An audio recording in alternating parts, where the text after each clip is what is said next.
Hello সবাইকে, কি অবস্থা সবার? আসসালামু আলাইকুম। আজকে তোমাদেরকে একটা রেসিপি শেয়ার করার জন্য চলে আসলাম।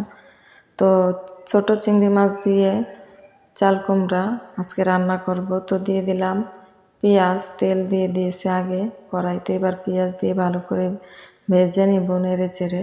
তো এই তো আমার প্রায় পেঁয়াজ ভাজা শেষ। এবার দিয়ে দিব জিরা রসুন ব্লেন্ড করা, তারপরে কিছুটা পানি দিয়ে দিব মশলা ভালোভাবে কষানোর জন্য। তো এই তো আমি ভালো করে নেড়ে চেড়ে এবার দিয়ে দিব লবণ হলুদ। তো এই তো আমি পরিমাণ মতো লবণ হলুদ দিয়ে নিলাম। তো ভালোভাবে নেড়ে চেড়ে কষিয়ে নেব মশলা পানিটা টেনে আসা পর্যন্ত। তো এই তো কিছুটা কষানো হয়ে গিয়েছে, এখন দিয়ে দিলাম চিংড়ি মাছ আর কিছুটা কাঁচামরিচ পরিমাণ মতো। তো দিয়ে এখন নেড়ে চেড়ে নিব।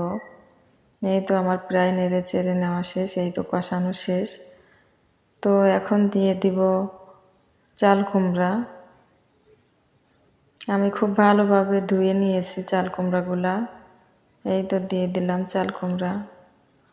তো ভালোভাবে নেড়ে চেড়ে নেব, এখন মশলার সঙ্গে মিশিয়ে নেব। এই তো আমি নেড়ে চেড়ে নিচ্ছি।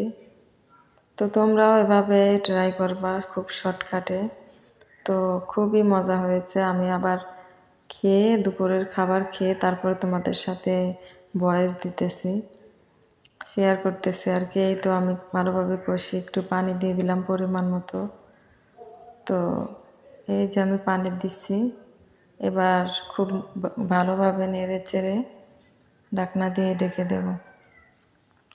তো এই তো আমার কষানো হয়ে গিয়েছে, এবার ঢাকনা দিয়ে ঢেকে দিলাম। এই যে আমার ফাইনাল লুক। তো সবাই ভালো থাকবা, সুস্থ থাকবা। আল্লাহ হাফেজ সবাইকে।